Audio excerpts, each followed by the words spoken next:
This is a peak autumn scene at Haleji Lake. Spring has yet to come. Hundreds of thousands of migratory birds have already gone back to their native northern regions. Or maybe some are still on their flyways. The birds found here these days are mostly endemic, not many in number.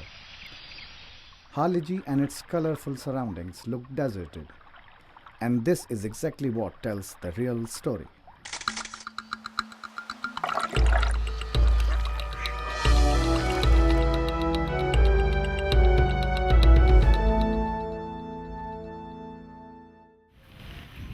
At about 80 kilometers northeast from Karachi, off the national highway, Haleji Lake is located on a lime and sandstone desert.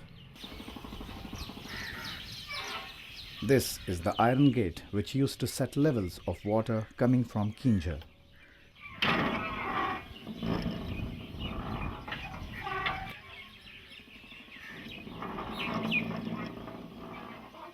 It was built in 1943. British soldiers used to operate it till the World War ended.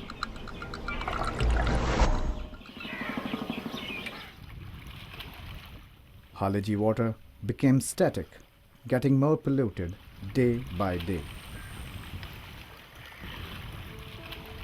It caused eutrophication. Lotus is seen on a larger part of water surface. Undoubtedly, it adds to the beauty.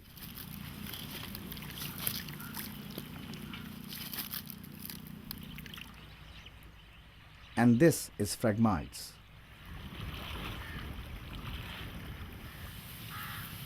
Other overgrown plants include typha and hydrilla. But the story beneath the water surface is simply depressing. Water is extremely polluted. The overgrowth of weeds constantly reduces oxygen in the water. It poses a severe threat to aquatic life in Haleji. Human interventions always add more to the contamination.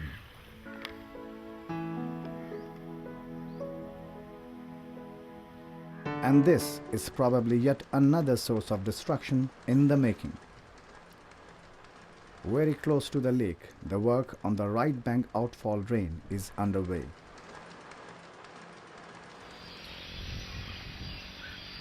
In the mid-autumn, most of the birds seen here are endemic. Their population, however, has drastically decreased.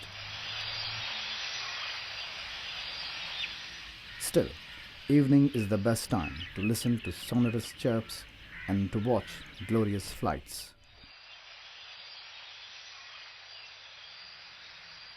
Fish is their favorite meal, but the stationary water does not have much to offer.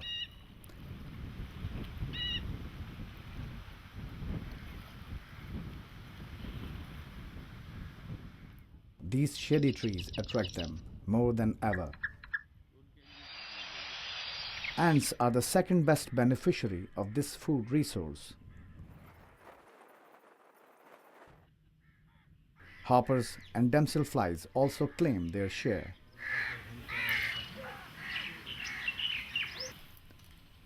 And butterflies make the scene more pleasant. In winter, these islands are crowded with migratory birds. They look deserted as the autumn reaches the peak. Anyone driving through this path would definitely get scared by the sight of a creeping snake struggling for shelter as a hungry mongoose is looking for his favorite prey. This turbulence makes these birds restless. The reptiles here have become habitual of such interventions. Mallards are one of the inhabitants of this hatchery. It's a migratory bird. Their home is thousands of miles away from this place. The male is obviously more colorful than his female mate. Long journeys sometimes do part them. But going by Western folk poetry, Some birds do wait for their mates to return after these long journeys.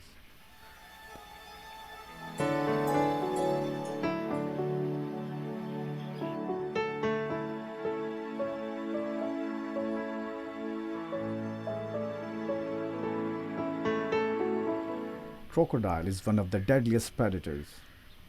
Haleji crocs are smaller than their African cousins, but no wildebeests are available for them. That's why they apparently look more peaceful and less deadly.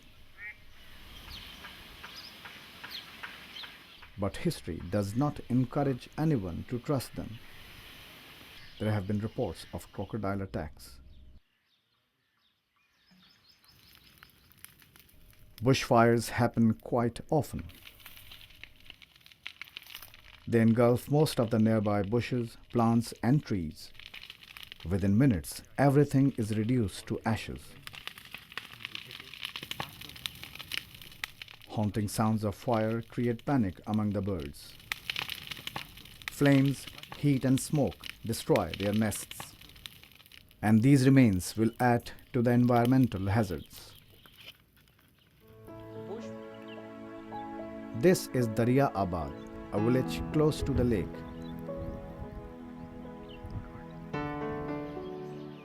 Fishing is the ancestral occupation of these villages.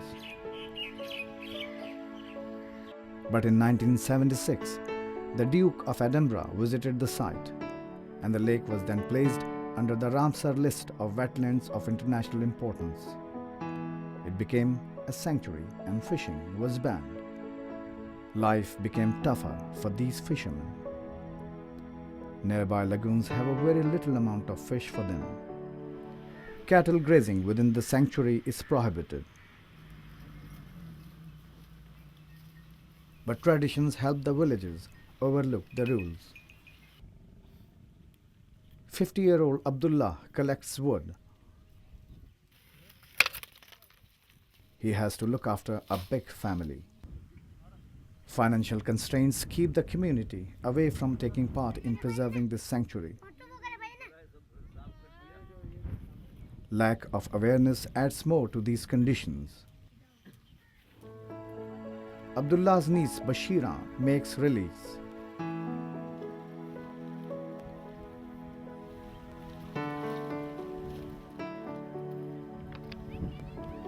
But her brothers have a different taste. Some members of this family have to work harder in the neighboring town of Gharo. The town itself remains without basic development. But at a little distance, the nature strives even harder to survive. Evenings in the mid-autumn are simply spectacular as hundreds of birds go for the day's last flight. And this is how the nature prepares them to wait for another day.